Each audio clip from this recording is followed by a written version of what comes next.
Assalamualaikum warahmatullahi wabarakatuh. Perkenalkan, nama saya Purnama Panisandra, mahasiswa program studi ilmu hukum di Fakultas Hukum, Universitas Muhammadiyah Sukabumi, dengan NIM 22320211012. Dalam video kali ini, saya akan berbagi pandangan dalam memenuhi tugas ujian akhir semester dari mata kuliah Filsafat Hukum yang diampu oleh Ibu dosen R. Eriska Ginalita Dwi Putri SH, MH. Dalam pembahasan kali ini, saya akan menjawab dua pertanyaan besar yang menarik. Mengapa orang memutuskan untuk menaati hukum dan melanggar hukum? Selain itu, bagaimana seharusnya hukum yang baik? Dua pertanyaan ini tidak hanya menantang kita untuk berpikir lebih jauh tentang esensi hukum, tetapi juga memberikan kesempatan untuk memikirkan bagaimana hukum seharusnya hadir dalam kehidupan manusia.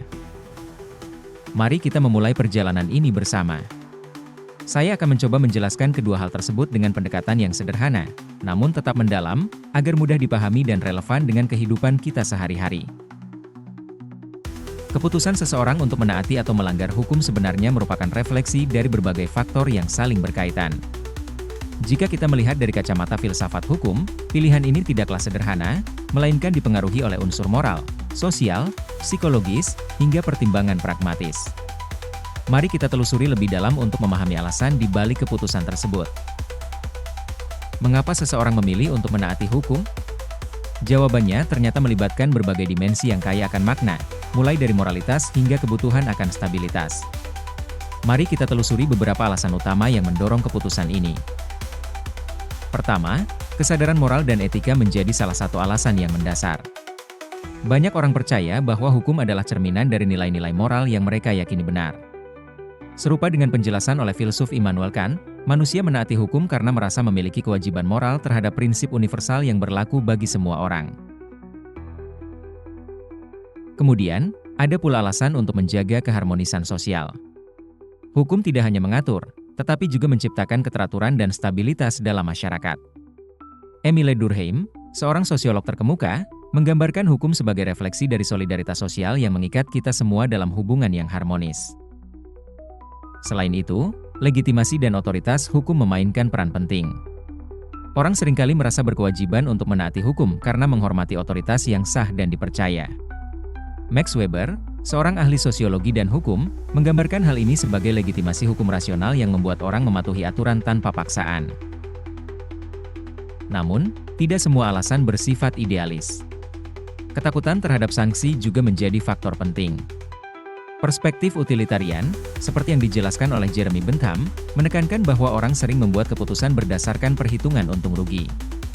Ancaman hukuman yang jelas seringkali cukup untuk mencegah seseorang melanggar aturan. Pada akhirnya, ada pula kebutuhan yang akan menjadi prediktabilitas dalam hidup sehari-hari. Hukum memberikan rasa aman dengan menetapkan aturan yang jelas, sehingga membantu kita menghindari kekacauan atau konflik. Dengan adanya kepastian ini, orang lebih memilih untuk mematuhi hukum daripada mengambil risiko yang tidak perlu. Setiap alasan ini menunjukkan bagaimana hukum tidak hanya menjadi alat pengatur, tetapi juga menjawab kebutuhan manusia akan moralitas, keamanan, dan keteraturan. Mengapa ada orang yang memutuskan untuk melanggar hukum? Alasan di balik tindakan ini ternyata sangat beragam, mulai dari protes terhadap ketidakadilan hingga tekanan keadaan. Mari kita menelusuri kisah di balik setiap alasan tersebut.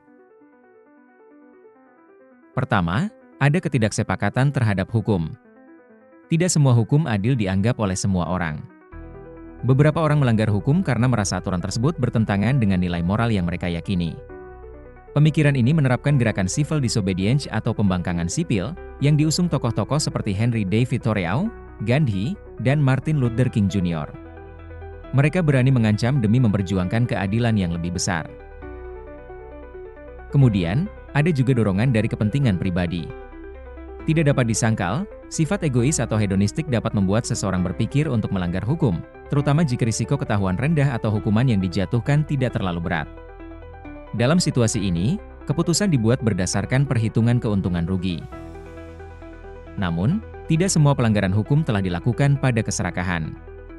Kondisi sosial dan ekonomi seringkali menjadi penyebabnya. Karl Marx mengingatkan kita bahwa hukum seringkali mencerminkan kepentingan kelas penguasa. Orang-orang dari kelas bawah, yang merasa terpinggirkan atau tidak diuntungkan oleh sistem hukum, mungkin merasa bahwa pelanggaran aturan adalah satu-satunya cara untuk bertahan hidup. Selain itu, pengaruh lingkungan juga tidak bisa diabaikan. Lingkungan sosial yang permisif atau bahkan mendukung tindakan ilegal dapat mendorong seseorang untuk ikut-ikutan melanggar hukum. Edwin Sutherland, melalui teori differential association, menjelaskan bahwa perilaku melanggar hukum bisa dipelajari dari interaksi dengan orang-orang di sekitar. Untuk pertanyaan yang kedua, bagaimana hukum yang baik itu? Pertanyaan ini membawa saya pada perjalanan mendalam untuk memahami esensi hukum dari berbagai sudut pandang filsafat. Dalam kehidupan masyarakat, hukum yang baik adalah hukum yang mampu mengharmoniskan keadilan, moralitas, dan efektivitas. Namun, apa sebenarnya makna di balik itu semua? Menurut pandangan pribadi, pandangan tentang hukum yang baik dibentuk oleh berbagai pemikiran, yang menekankan pentingnya keberlakuan hukum yang jelas dan dibuat oleh otoritas yang sah. Kemudian percaya bahwa hukum yang baik harus mencerminkan nilai-nilai moral universal dan selaras dengan hati nurani manusia. Setiap pendekatan ini memberikan pandangan yang unik, namun pada intinya, hukum yang baik adalah hukum yang tidak hanya mampu mengatur, tetapi juga menciptakan rasa keadilan, memberikan kepastian, dan mampu menyesuaikan diri dengan dinamika sosial. Hukum seperti ini bukan sekedar aturan, melainkan pedoman hidup yang menjaga keseimbangan antara hak, kewajiban, dan kebebasan setiap individu. Lalu, apa sebenarnya ciri-ciri hukum yang baik? Pertanyaan ini membawa kita pada pemahaman tentang bagaimana hukum ideal seharusnya hadir dalam kehidupan masyarakat. Hukum yang baik bukan sekedar kumpulan aturan, namun juga pedoman yang mencerminkan keadilan, moralitas, dan kebutuhan masyarakat. Mari kita telusuri satu persatu ciri-ciri tersebut. Pertama, hukum yang baik harus memberikan keadilan. Keadilan berarti memberikan kepada setiap orang apa yang menjadi haknya. Aristoteles menjelaskan hal ini melalui konsep keadilan distributif dan keadilan komutatif, yang menuntut keseimbangan antara hak dan kewajiban. Lebih jauh lagi, keadilan dalam hukum harus bersifat universal, tidak memihak, tidak diskriminatif, dan berlaku untuk semua golongan. Kedua, hukum yang baik harus mencerminkan moralitas. Nilai-nilai moral yang diakui oleh masyarakat harus menjadi landasan hukum. Thomas Aquinas, dalam teori hukum alamnya, menekankan bahwa hukum yang baik selalu sejalan dengan prinsip-prinsip moral universal yang bersumber dari akal dan kehendak ilahi. Jika hukum bertentangan dengan moralitas, maka ia kehilangan legitimasinya di mata masyarakat. Ketiga, hukum yang baik harus efektif dalam pelaksanaannya. Sebuah hukum tidak akan berarti jika tidak dapat diterapkan secara konsisten. Hans Kelsen melalui teori positivisme hukumnya menegaskan bahwa keberlakuan hukum bergantung pada struktur normatifnya serta kepatuhan masyarakat terhadapnya. Oleh karena itu, hukum harus memiliki mekanisme penegakan yang jelas dan dapat dijalankan dalam situasi nyata. Keempat, hukum yang baik harus responsif terhadap kebutuhan sosial. Dunia terus berubah, dan hukum yang baik harus mampu beradaptasi dengan perubahan tersebut. Roscoe Pound pernah mengatakan bahwa hukum adalah alat rekayasa sosial yang bertujuan untuk menciptakan keharmonisan dalam masyarakat. Jika hukum terlalu kaku, ia akan kehilangan relevansi di tengah perubahan zaman.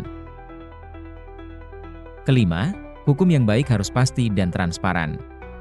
Kepastian hukum berarti hukum yang dirumuskan dengan jelas dan dapat dipahami oleh masyarakat. Tidak ada ruang untuk kebingungan atau interpretasi yang bertentangan.